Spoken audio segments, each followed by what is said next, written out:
जय हिंद साथियों, आप सभी साथियों का स्वागत है ध्येय अकेडमी देवरिया के यूट्यूब चैनल पे। दोस्तों, आज के इस वीडियो में हम बात करेंगे कि आरपीएफ की जो भर्ती आई है 4660 पदों पे, इसकी तैयारी कैसे करें। क्योंकि बहुत सारे बच्चों के मन के अंदर बहुत दिनों से लालसा थी कि आरपीएफ की भर्ती आएगी और बहुत बड़े पैमाने पे आएगी, लेकिन ऐसा अभी हुआ नहीं। लेकिन घबराइए मत दोस्त, अभी आपका फॉर्म ऑनलाइन होने वाला है 14 अप्रैल से, तो अभी टाइम है। बहुत सारे हमारे ऐसे सम्मानित शिक्षक हैं जो इसके विरोध के अंदर आवाज उठाने वाले हैं कि वैकेंसी इसको बढ़ाई जाए। तो ये सारी चीजें तो चलती रहेंगी, लेकिन सबसे बड़ी बात है कि हम तैयारी कैसे करें, किस प्रकार का स्ट्रेटजी लेकर चलें कि ये आरपीएफ का एग्जाम, ये कांस्टेबल के अंदर या एसआई के अंदर हम सफल हो पाए। तो आज की इस वीडियो में हम उसी चीजों पर चर्चा करने वाले हैं। तो चलिए दोस्त, स्टार्ट करते हैं। सबसे पहले आरपीएफ कांस्टेबल की हम बात करेंगे। तो आरपीएफ कांस्टेबल की बात करेंगे तो दोस्त, ये 2018 का ऑफिशियल नोटिफिकेशन है। जब इसके पहले भर्ती आई थी और उसके अंदर क्या सिलेबस दिया था, क्योंकि अभी तक जो है आरपीएफ की तरफ से ऑफिशियल जो नोटिस तो अभी आया नहीं है, वो छोटा सा शॉर्ट नोटिस वायरल हुआ है। पूरा नोटिफिकेशन आया नहीं है कि उसमें एक एक पॉइंट पे चर्चा की गई होगी, ये सिलेबस, ये चीज पूछी जाएगी। तो हम पिछले पैटर्न के आधार पर ही तैयारी कर सकते हैं। तो पिछले पैटर्न अगर हम देखेंगे कि 2018 के अंदर जब भर्ती आई थी आरपीएफ की, तो उसमें क्या हुआ था। तो देखिएगा, उसमें सबसे पहले ये था, स्टेज एग्जाम बता रहा था, एक सीबीटी होता है, ये तो सबको क्लियर है। आरपीएफ कांस्टेबल हो या आरपीएफ एसआई हो, अगर आपको इसके अंदर सफल होना है तो सबसे पहला जो चरण होता है, सबसे पहला स्टेज होता है कि आपको सिंगल सीबीटी एग्जाम क्लियर करना होता है। यानी पहले आपको सीबीटी एग्जाम देना पड़ेगा, कंप्यूटर बेस्ड टेस्ट, यानी ऑनलाइन मोड में एग्जाम होता है, एक परीक्षा होती है। जैसे ही आप उस परीक्षा को क्लियर करते हैं तो परीक्षा क्लियर होने के बाद से एक रिजल्ट आता है। उस रिजल्ट में उन छात्रों का नाम होता है जो पूरी भर्ती के टोटल 10 गुना होते हैं। यानी कि यहाँ पे देखिए स्पष्ट रूप से दिया भी गया है, आप इसको स्पष्ट रूप से देख सकते हैं। लिखा है 10 times of category wise vacancy notified, है ना। तो 10 गुना भर्ती होती है, 10 गुना आप छात्रों को पास कर दिया जाता है रिटन टेस्ट के बाद से फिजिकल के लिए, ठीक है। तो ये प्रोसीजर चलता है। उसके बाद से आप आगे देखेंगे तो मेडिकल और उसके डॉक्यूमेंट वेरिफिकेशन, फिर मेडिकल, ये सारी चीजें चलती है। तो मेनली अभी चलते हैं आपको हम सिलेबस के बारे में कि आखिर सिलेबस क्या रहता है आरपीएफ के अंदर। अगर कांस्टेबल की हम बात करें तो सिलेबस किस प्रकार के पूछे जाते हैं, किस किस प्रकार के प्रश्न अभी तक पूछे गए हैं, तो ये सारी चीजें पता चल जाएंगी, क्योंकि उसी आधार पे हम एक सटीक तैयारी कर पाएंगे, ठीक है। तो चलिए सिलेबस के बारे में हम पहले बात करते हैं, देखते हैं सिलेबस के बारे में कहाँ जानकारी दी गई है। उससे एक मोटा मोटा अंदाजा लग जाएगा कि हमें इस हिसाब से हमको इस बार तैयारी करनी है। तो देखिएगा यहाँ पे दिया है कंप्यूटर बेस्ड टेस्ट, ठीक है। और टोटल यहाँ पे देखिए, यहाँ पे स्पष्ट रूप से आपको एक चीज बता दें कि एसएससी के अंदर आप देखेंगे या पुलिस का एग्जाम देंगे तो 1/4 की निगेटिव मार्किंग होती है। लेकिन रेलवे की खास बात है कि यहाँ पे 1/3 निगेटिव मार्किंग होती है। यानी 3 सवाल गलत तो 1 सवाल सही आपके कट जाएंगे। इन भाषाओं में आपके एग्जाम लिए जाते हैं, हिंदी, इंग्लिश, उर्दू, तमिल, तेलुगु, कोंकणी, मलयालम, कन्नड़ा, मराठी, गुजराती, बंगाली, उड़िया, आसामी, मणिपुरी एवं पंजाबी, यानी 15 भाषाओं में आपका पेपर आता है। आप जिस भाषा को सेलेक्ट करेंगे उस भाषा में आपका पेपर आएगा। तो चलते हैं दोस्त और आगे देखते हैं क्या कह रहा है। आगे देखिए क्या कह रहा है, 90 मिनट का टाइम होता है और 120 प्रश्न होते हैं। ये सबसे खास बात है, टाइम आपको पेपर के अंदर ठीक ठाक मिल जाता है। वहीं अगर आप एसएससी की बात करें तो निश्चित रूप से अभी आप एसएससी जीडी कांस्टेबल के अंदर जा रहे हैं तो 80 सवालों के लिए 1 घंटे का ही मात्र टाइम मिल रहा है। यहाँ पे आपके 120 सवाल है और 90 मिनट का टाइम मिल रहा है। तो अपने आप में बहुत अच्छा टाइम है, कोई बहुत कम टाइम नहीं है आपके लिए। क्योंकि इसमें सबसे बड़ी बात करें, अब देखिए आ गया पूरा का पूरा सिलेबस आपके सामने। सबसे पहले अगर हम बात करें तो जनरल अवेयरनेस 50 मार्क्स के पूछे जाते हैं। कितने मार्क्स के? 50 मार्क्स के आपके जनरल अवेयरनेस होते हैं, ठीक है। जनरल अवेयरनेस जिसको आप जीके भी कहते हैं, जीएस भी कहते हैं, जीए भी कहते हैं, ठीक है। तो इससे किस किस प्रकार के सवाल पूछे जाते हैं? तो कह रहा है questions will be aimed at testing the candidate general awareness of the environment around him and its application to society. यानी कि आपके वातावरण के, आपके चारों तरफ कौन कौन सी घटनाएं घट रही हैं उससे सवाल होते हैं। यानी कि सीधा का सीधा इशारा है आपको करंट अफेयर की तरफ। यानी पहला जो मुद्दा है वो सबसे ज्यादा आपको क्वेश्चन किससे पूछा जाएगा? करंट अफेयर, क्योंकि शुरुआत में लिख रहा है, शुरुआत में लिखा environment around him and its application to society. समाज के अंदर जो चीजें घट रही हैं उसमें आपसे प्रश्न पूछे जाएंगे। यानी कि सबसे पहली जो प्रायोरिटी होगी वो आपके करंट अफेयर की होगी। क्या होगी दोस्त? करंट अफेयर की। तो 50 प्रश्नों में ये मान लीजिए 50 प्रश्न अगर आपके जनरल अवेयरनेस के आने वाले हैं, तो इस चीज से आप एकदम बेफिक्र रहिएगा, कम से कम 10 प्रश्न तो पूछा ही जाएगा। कितने प्रश्न पूछे जाएंगे? कम से कम 10 प्रश्न तो आपके जनरल अवेयरनेस से होंगे। कितने प्रश्न होंगे दोस्त? 10 प्रश्न। ठीक है, तो करंट अफेयर को याद रखेंगे। करंट अफेयर का एक बहुत अच्छा वेटेज होता है। ठीक, आगे क्या करा है? आगे करा तो test knowledge of current events, वही बात, in such matters of everyday observations and experiences as may be expected of any educated person. मैंने किसी भी शिक्षित व्यक्ति से कह रहा है इस प्रकार की आशाएं की जा सकती हैं कि भाई उसको अपनी सामान्य जानकारी तो होनी ही चाहिए। आगे कह रहा है test will also include question relating to Indian history. अब देखिए हिस्ट्री से सवाल आएगा, भारतीय इतिहास से, आर्ट एंड कल्चर यानी कला एवं संस्कृति, ज्योग्राफी यानी भूगोल, इकोनॉमिक्स यानी अर्थशास्त्र, जनरल पॉलिटी, इंडियन कॉन्स्टिट्यूशन यानी संविधान से प्रश्न आएंगे, स्पोर्ट्स यानी खेल से, और इसके अलावा जनरल साइंस से। तो ये पूरा का पूरा टॉपिक रहने वाला है, पूरा का पूरा ये सारी चीजें रहने वाली है। आपसे इतने टॉपिक से प्रश्न पूछ लिए जाएंगे। तो अब बच्चे इसमें कंफ्यूज ज्यादा नहीं होंगे, क्योंकि सिलेबस अब आपके सामने स्पष्ट है। नॉर्मली कमोबेश अगर हम बात करें तो भारत के किसी भी गवर्नमेंट जॉब के एग्जाम के अंदर जाएंगे तो लगभग यही सिलेबस रहता है। वनडे एग्जाम की अगर हम बात करें तो, ठीक है, वो चाहे एसएससी का सिलेबस हो, है ना, एसएससी में आप किसी भी भर्ती के अंदर जाते हैं तो लगभग यही सिलेबस लिखता है। आप पुलिस का एग्जाम देने जा रहे हो, यानी कुछ अलग नहीं है। ये नहीं कि आरपीएफ की तैयारी के लिए आपको कुछ अलग करने की आवश्यकता है, कुछ भी अलग करने की आवश्यकता नहीं है। अगर आपकी तैयारी मान लीजिए एसएससी जीडी कांस्टेबल की ही ठीक ठाक आप कर लिए हैं, अगर एसएससी जीडी कांस्टेबल की तैयारी ठीक ठाक हो चुकी है, या सीएचएसएल की आप तैयारी बहुत अच्छी कर ली है एसएससी के अंदर, दिल्ली पुलिस के अंदर अच्छा जीके जीएस का अच्छा सा पोर्शन आप तैयार करके बैठे हुए हैं, तो आपको दोबारा से एफर्ट लगाने की आवश्यकता नहीं है। आप उसी को बस रिवाइज करते रहिए, आपका सिलेक्शन हो जाएगा। ठीक है, अगर अच्छी से तैयारी है तो, और नहीं है तो क्या करेंगे? तो मैं बता रहा हूं जनरल अवेयरनेस को तैयार करने का एक सटीक रणनीति, क्योंकि इसके अंदर देख रहे हैं 50 प्रश्न है, 50 प्रश्न अपने आप में एक बहुत बड़ी बात है, और यहीं से मेरिट भी डिसाइड होता है। क्योंकि 50 प्रश्न जीके में हर लड़के इतना अच्छा स्कोर नहीं कर पाते हैं। मैथ रीजनिंग कोई रेलवे का बहुत टफ नहीं होता है, इस वजह से इजी टू मॉडरेट लेवल के प्रश्न होते हैं। अच्छे खासे प्रश्न बहुत ज्यादा नहीं पूछे जाते हैं, इस वजह से लड़के आराम से अच्छा खासा आइटम ले करके और अच्छा खासा स्कोर भी कर लेते हैं। लेकिन जनरल अवेयरनेस जो एक ऐसा सेक्शन है, इसके अंदर बच्चे अक्सर फंसते हैं। तो मैं बता दूं आपको मोटा मोटी क्या करना होगा। 3 किताब आपको फॉलो करने हैं।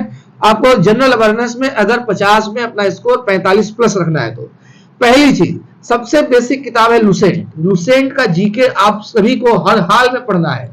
अगर आप स्टार्टिंग की है तैयारी की, या नहीं भी किए हैं, या कभी आप तक अभी तक आज नहीं पढ़ा है, तो मैं कह रहा हूं आप हमारी बातों को गांठ मान लीजिए। क्योंकि अगर रेलवे के अंदर लुसेंट अगर आप पढ़ के नहीं गए तो एक तरीके से कहा, क्योंकि लुसेंट एनसीईआरटी बेस्ड किताब है, पूरा का पूरा एनसीईआरटी का निचोड़ मात्र उतनी पतली बुक के अंदर दिया गया है।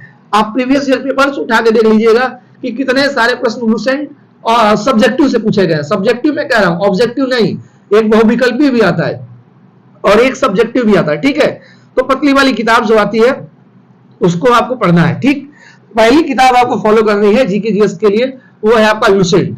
दूसरी चीज जो है रेलवे के लिए रामबाण है स्पीडी। स्पीडी पब्लिकेशन पटना से छपती है, बहुत अच्छी किताब है, और 1999 से लेकर के और 2022, 23, 24 तक जितने भी रेलवे के एग्जाम हुए हैं उन सभी एग्जाम का एक कंपाइलेशन है। यानी कि लगभग जितने प्रश्न आज तक रेलवे के अंदर पूछे गए हैं, रेलवे के सभी प्रीवियस ईयर क्वेश्चंस उसके अंदर आपको मिल जाएंगे। साथ ही साथ कुछ अपडेटेड क्वेश्चंस भी आपको जरूर मिलेंगे।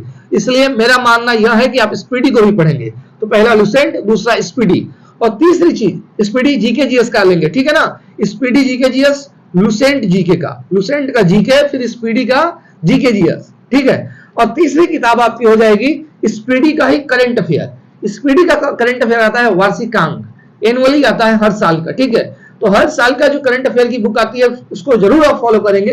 यानी मान लीजिए 2024 में आपका एग्जाम होने वाला है, तो हर 6 महीने पर शायद वो किताब छपती है, तो जनवरी से लेकर जुलाई तक, फिर अगर आगे एग्जाम होगा तो जुलाई से लेकर दिसंबर तक, यानी 6 महीने वाला वो करंट अफेयर वाली बुक आप जरूर उसको परचेज कर लेंगे, खरीद लेंगे। तो ये 3 किताबें अगर अच्छे से आप पढ़ लेते हैं तो मैं गारंटी के साथ कह सकता हूं आपका स्कोर हर हाल में 50 में 45 के आसपास निश्चित रूप से जाएगा, इसमें कोई दो राय नहीं है। अब आगे बात कर लेते हैं मैथ के बारे में। अब दोस्त अगर हम मैथ की बात करें तो मैथ के अंदर देखिए किससे सवाल पूछे जा रहे हैं। Question on number system, whole numbers, decimal and fraction and relationship between numbers, fundamental arithmetical operations, percentage, ratio and proportion, average, interest, profit and loss, discount, use of table and graphs, mensuration, time and distance, ratio and proportion, ETC. ठीक है, यानी कितने chapter, पहला chapter आपका number system है, दूसरा number system के बाद से आप देखेंगे तो फंडामेंटल अर्थमेटिकल ऑपरेशंस का मतलब हो गया आपका सिंप्लीफिकेशन से, यानी सरलीकरण से। पहला आपका संख्या पद्धति, दूसरा है सरलीकरण, है ना, सिंप्लीफिकेशन जिसको कहते हैं, तीसरा परसेंटेज हो गया, चौथा रेशियो एंड प्रोपोर्शन हो गया, पांचवा एवरेज है, छठा आपका इंटरेस्ट है, इंटरेस्ट का मतलब आपका सिंपल इंटरेस्ट हो सकता है और कंपाउंड इंटरेस्ट हो सकता है, साधारण ब्याज, चक्रवृद्धि ब्याज, फिर प्रॉफिट एंड लॉस, लाभ एंड हानि, फिर डिस्काउंट माने छूट हो गया, use of table and graph यानी डीआई का क्वेश्चन भी आपके आएगा पेपर के अंदर, मेंसुरेशन भी आएगा, टाइम, स्पीड एंड डिस्टेंस आएगा, रेशियो एंड प्रोपोर्शन आएगा। तो इसमें 2-3 चैप्टर ऐसे हैं जो आपसे नहीं पूछे जाएंगे। कौन कौन से? पहला जो एसएससी के अंदर पूछा जाता है, पहला चैप्टर है ज्योमेट्री का, ज्योमेट्री आपसे नहीं पूछी जाएगी, ट्रिग्नोमेट्री नहीं पूछी जाएगी क्योंकि ट्रिग्नोमेट्री कहीं नहीं दिया सिलेबस के अंदर, ज्योमेट्री नहीं पूछा जाएगा, ट्रिग्नोमेट्री नहीं पूछा जाएगा, अलजेब्रा नहीं पूछा जाएगा।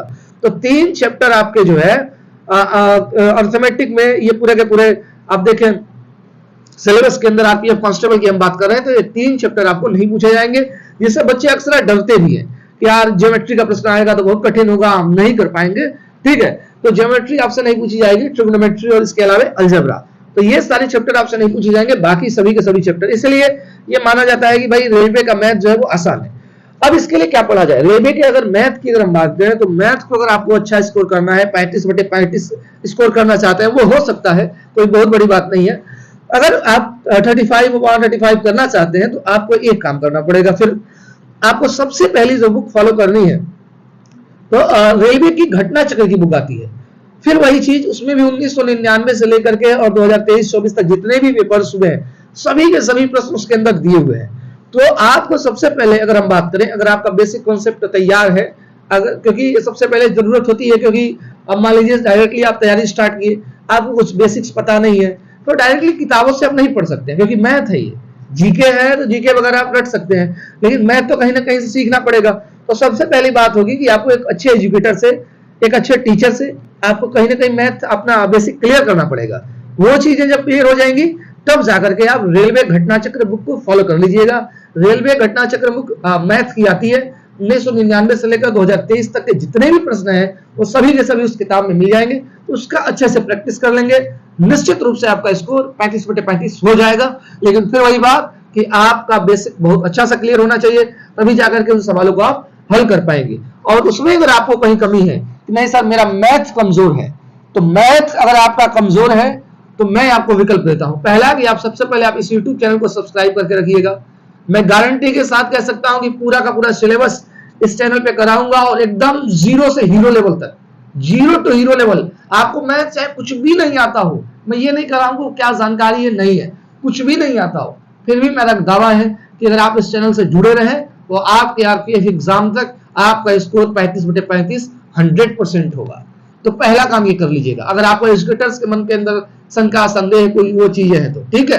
हाँ, तो इसलिए ये 2 चीज हमने आपको बताया। अगला चीज हम चलते हैं जनरल इंटेलिजेंस की तरफ, यानी रीजनिंग की तरफ। तो रीजनिंग के अंदर भी वही है, question on analogy, similarity and differences, है ना, spatial visualization, spatial orientation, problem solving, analysis, judgement, decision making, visual memory, discrimination, observation, relationship concept, mathematical reasoning, verbal and figure classification, mathematical number series, verbal series, coding and decoding, statement conclusion, syllogism और reasoning. इसमें एक चीज याद रखेंगे, इसमें जो सवाल आते हैं मेनली अगर हम बात करें रीजनिंग के अंदर, तो सबसे ज्यादा प्रश्न आपकी मेमोरी को टेस्ट करने के लिए एक तरीके से कह सकते हैं एनालिटिकल रीजनिंग के पूछे जाते हैं।